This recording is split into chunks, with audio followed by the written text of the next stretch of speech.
So basically today we discuss out the features of the environment. Right, so first we are having which is temperature. So we'll let what actually affects the enzymatic activity. But before moving ahead, you must know that the the temperature the temperature at which the enzymatic activity is highest, or you can say is maximum, that temperature is called optimum temperature. That temperature is known as optimum temperature. So in human beings, basically in humans, our optimum temperature is 37 degrees. Our optimum temperature is 37 degrees, right? But it varies from organism to organism. For example, we are having some thermophilus bacteria, right? We are having thermophilus bacteria whose optimum temperature is whose optimum temperature is 70 degrees Celsius.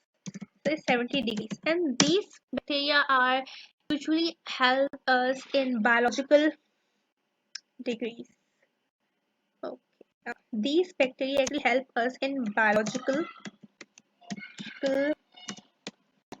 washing at a very high temperature, right? At very high temperature, right? So now let me explain you this graph. Okay. Now what does this graph mean? Okay. According to this graph, as we increase the temperature,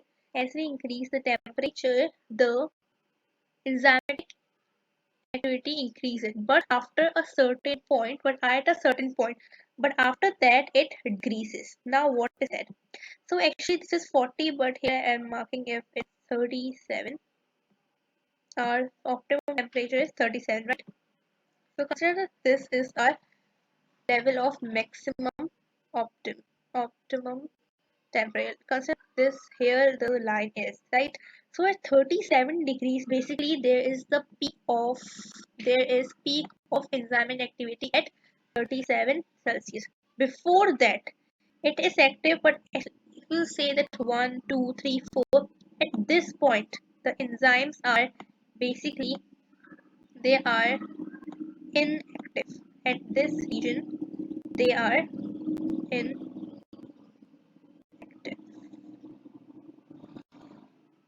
They are inactive at this region. But if you talk about it after, like when we increase temperature from our optimum temperature, what happens?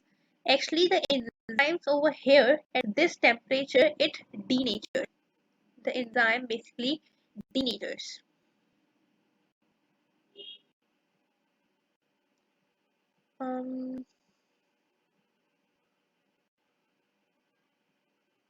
Okay. At 70 degree, or you can say over here, the enzyme denatures. Basically, the enzyme denatures at this T60 degree. But this is only because of it's talking about human. But when we talk about Thermophilus bacteria, so its optimum temperature is 60, 65. Basically, 70 is the optimum temperature of Thermophilus bacteria. So at 60, like at 70 degree, it will work its maximum. The maximum, there will be peak of maximum enzymatic activity. But if you talk about humans, at 77 degrees at the optimum temperature, there will be the maximum enzymatic activity, right? So actually, after increasing every by increasing every 10 degrees, after increasing 10 degrees, basically we there is the enzymatic activity doubles. The enzymatic activity doubles when we increase temperature when we increase temperature after 10 degrees, so we'll observe that the enzymatic activity will double, or you can say after two folds. In Punjab book, it's written like this 10 degree is written as this 10 degree is written as two folds. Oh my God, 10 degree is written as folds. This 10 degree written as two folds. So by increasing every 10 degree, the enzymatic activity will double, right? So this is the one factor that influences the enzymatic activity. Now let's talk about other factor, which is basically pH, right? The second is pH. Now what is pH? pH is basically, if you guys have studied this in chemistry, is power of hydrogen. It's nothing but the power of hydrogen, right? So let me graph of pH.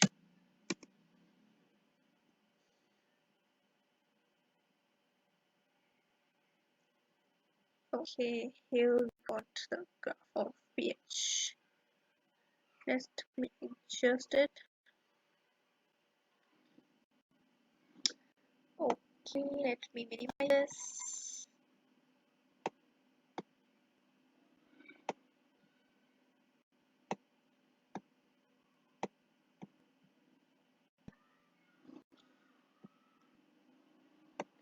Okay, so here we have this graph. So how does the pH affect? Okay, okay, the pH at which there is maximum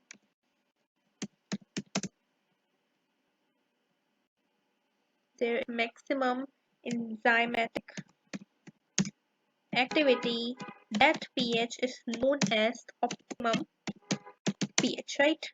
That pH is known as optimum pH. And every enzyme has its own optimum pH. Mostly our like in our humans, mostly optimum pH is 7 to 8. But there are some exceptions of like in pepsin, which is the enzyme of stomach. Its optimum pH is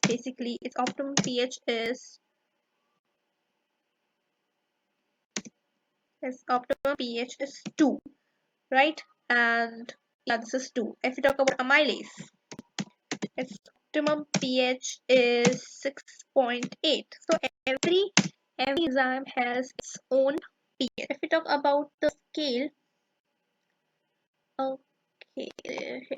here we got the scale of, as you can see here,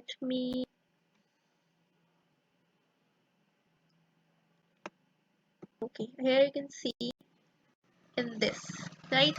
So here you can see this, the pH is 2, like as I said, the optimum pH is 2, and here it is talking about optimum pH. So its optimum pH is 2. Its optimum pH is 2, right? Its maximum enzymatic, like the peak of enzyme activity is 2. Okay, when we talk about intestinal enzymes, they basically work on alkaline nature, right? They have alkaline nature, so their maximum is 8.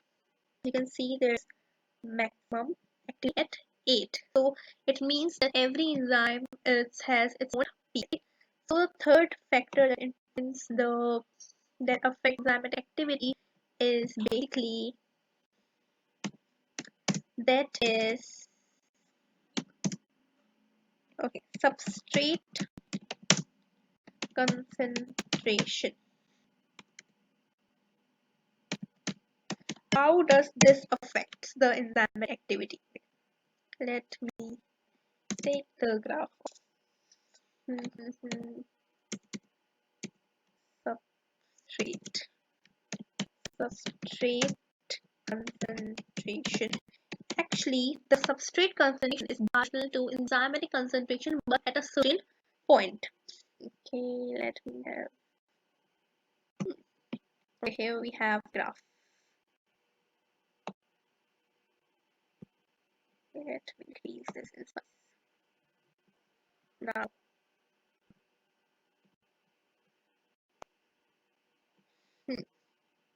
Okay, now substrate. Basically, substrate.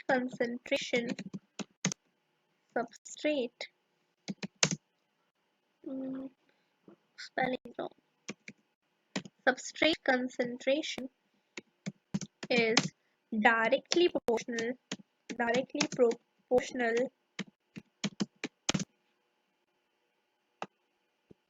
to enzyme proportion. As you will increase the enzyme, as you will increase the enzyme, as you will increase the substrate concentration, enzymatic activity will also increase, but at certain level. Certain level. Now, what does that mean? Okay, let me explain this. Okay, for example, I'm having here one enzyme, two enzyme, and five enzymes, right? These are five enzymes. These are my enzymes over here. These are my enzymes. Mm, okay, okay. These are enzymes basically. But what if I give them one substrate and it attaches this? It means that when I am adding on substrate, the reaction will increase, right? What if I'm having another substrate and also adding this? If I'm increasing the substrate concentration, it will also catalyze. I will increase 3, it will also do. I will increase one more, it will also. I will increase one more, it will also. It means as I'm increasing the substrate concentration, the enzymatic reaction or the reaction rate of reaction is increasing. Okay. But now what if I increase more? I add 1, 2, 3. I am adding more substrate. But as you can see, the enzymes are already part. Enzymes are already, but they will go. First of all, this will take place. This will then they will come. See, they will join. So obviously, when we increase substrate concentration, the rate of reaction increases, but after a certain level, it remains constant. So as you can see, so when it remains constant, like when it has reached a speed that is known as Vmax, like the velocity of the reaction is maximum at that time. Now, as you can see over here, as I'm increasing the substrate concentration, the react rate is increasing. Increasing. But at a certain it will remain constant. It will remain, it will become constant because enzymes are already built and they will take time to get used first. So at this point, this is known as V max. This point is known as V max at which the rate of reaction is maximum, and now it is moving constantly. As you are increasing straight constant, nothing will happen, but it will be constant, right? So now fourth is, which I hope you is clear to you. Now number fourth is enzyme concentration. Okay, let me. Okay, number 4 is enzyme. Oh my god. Number 4 is, okay, let us discuss this in my next video. Okay.